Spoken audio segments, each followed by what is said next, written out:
ବା ଗୋଟିଏ ପାରମ୍ପରିକ ଗପ ଟୁଆଁ ଟୁଇଁ କଥା। ବଣ ପାହାଡ଼ ଘେରା ଗୋଟିଏ ଗାଁରେ ରହୁଥିଲେ ଟୁଆଁଟିଏ ଟୁଇଁଟିଏ। ତାଙ୍କର ଗାଁ ମୁଣ୍ଡରେ ଗୋଟିଏ ଘର। ଦିନେ ଟୁଇଁ କହିଲା, ଟୁଆଁରେ ପିଠା କରି ଖାଇବା। ଟୁଆଁ କହିଲା, କି ପିଠା? ଟୁଇଁ କହିଲା, ଚକୁଳି ପିଠା। ଟୁଆଁ ଟିକେ ଚିନ୍ତିତ ହୋଇ କହିଲା, ଚାଉଳ ବିରି ଆସିବ କେଉଁଠୁ? ଟୁଇଁ କହିଲା, ତୁ ଯା ମହାଜନ ଘର ବିରି ଖଳାକୁ, ମୁଁ ଯାଉଛି ପ୍ରଧାନ ଘର ଧାନ ଖଳାକୁ।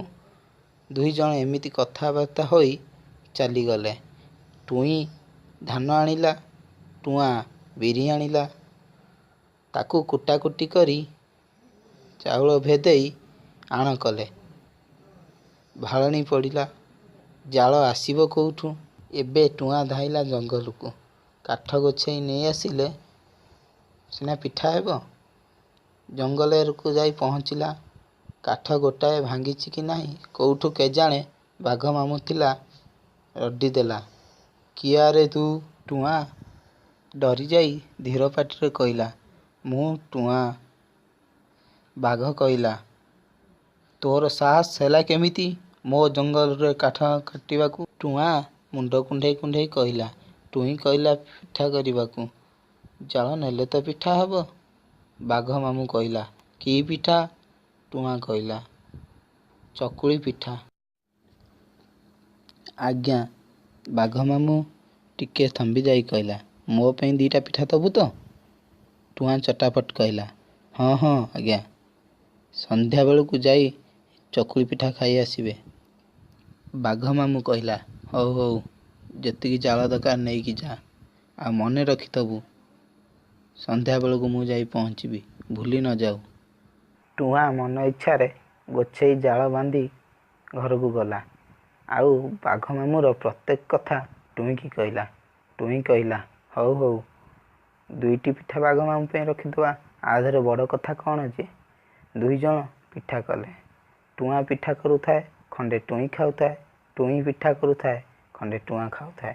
ଏମିତି ଖାଉ ଖାଉ ସବୁ ପିଠା ଖାଇଦେଲେ। ଆଣ ଆଉ ନଥାଏ। ପିଠା ଖାଇସାରି ହାତ ଧୋଇବା ବେଳକୁ ମନେ ପଡ଼ିଲା ବାଘ ମାମୁଁ କଥା। ପିଠା କାହିଁ? ଟୁଇଁ କହିଲା, ଯଦି ଆମେ ସନ୍ଧ୍ୟା ବେଳକୁ ବାଘ ମାମୁଁ ପାଇଁ ପିଠା ନ ରଖିଥିବା, ତେବେ ବାଘ ମାମୁଁ ରାଗିଯାଇ ଆମକୁ ଖାଇଦେବ। ଟୁଇଁ କହିଲା, ହଉ ହଉ, ମୁଁ ଚିନ୍ତା କରୁଛି। ହଉ ହଉ, ତୁ ଯା ଗୋବର ଗୋଟେଇ ଆଣ, ଆଉ ମୁଁ ଯାଉଛି ଗୋଡ଼ି ଗୋଟେଇ ଆଣିବି। ଟୁଇଁ କଥା ମାନି ଟୁଆଁ ଗଲା, ଗୋବର ଗୋଟେଇ ଆଣିଲା। ଟୁଇଁ ଗୋଡ଼ି ଆଣିଲା। ଗୋଡ଼ି ଗୋବର ଗୋଳେଇ ତା ଦେହରେ ଗୁଡ଼ ପକେଇ ଦୁଇ ଖଣ୍ଡ ମୋଟା ମୋଟା ପିଠା ଟୁଇଁ କରିଲା। ଅଗଣାରେ ପିଢ଼ା ପକେଇ ଗୋଟେ ଥାଳିରେ ଦୁଇ ଖଣ୍ଡ ପିଠା, ତା ପାଖରେ କଂସାଏ ଲଙ୍କା ପାଣି କରି ଟୁଇଁ ଟୁଆଁ ଥୋଇଦେଲେ। ଟୁଇଁ କହିଲା, ଚାଲ ଏବେ ଆମେ ସଙ୍ଗାରେ ନୁଚିବା, ଆଉ ମଜା ଦେଖିବା। ଠିକ୍ ସନ୍ଧ୍ୟାବେଳ ହେଲା। ବାଘ ମାମୁଁ ଆସିଲା। ଟୁଆଁ ଟୁଆଁ ଡାକ ପକେଇଲା, ହେଲେ ଶୁଣୁଛି କିଏ? ବାଘ ମାମୁଁ ଦେଖିଲା ଅଗଣାରେ ପିଢ଼ା ସଜେଇ ପିଠା ଏବଂ ପାଣି ରଖାଯାଇଛି। ବାଘ ମାମୁଁ ଭାବିଲା, ଟୁଆଁ ବୋଧେ କୋଉ କାମରେ ଯାଇଛି, ମୋ ପାଇଁ ପିଢ଼ା ପକେଇ ଖାଦ୍ୟ ଥୋଇଦେଇ ଯାଇଛି। ବାଘ ମାମୁଁ ଟିକେ ଚାଖିଲା, ୱାଃ କି ସ୍ୱାଦ! ଖୁସିରେ ଗଦଗଦ ହୋଇ ହାଉଁ କରି ଖଣ୍ଡେ କାମୁଡ଼ି ପକେଇଲା। କାମୁଡ଼ିବା ପକେଇଲା ତ ତାର 4-5ଟି ଦାନ୍ତ ଗଳି ପଡ଼ିଲା। ଆଃ ଆଃ ଓଃ କହି ପୁଣି ଆଉ ଖଣ୍ଡେ କାମୁଡ଼ି ପକେଇଲା। ତାର ସବୁଯାକ ଦାନ୍ତ ଗଳି ପଡ଼ିଲା। ବାଘ ମାମୁଁ ପାଖରେ ଥିବା ପାଣି କି ପିଇଦେଲା, ବେଶି ପୋଡ଼ିଲା। ବାଘ ମାମୁଁ ଛଟପଟ ହୋଇ ଜଙ୍ଗଲକୁ ଧାଇଁ ଚାଲିଗଲା।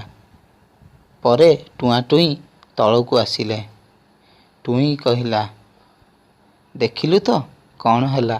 ଟୁଆଁ କହିଲା, ହଁ, ଆଜି ତୋରି ବୁଦ୍ଧି ଲାଗି ଆମେ ଦୁଇଜଣ ବାଘ ମାମୁଁ ଠାରୁ ବଞ୍ଚିଗଲୁ।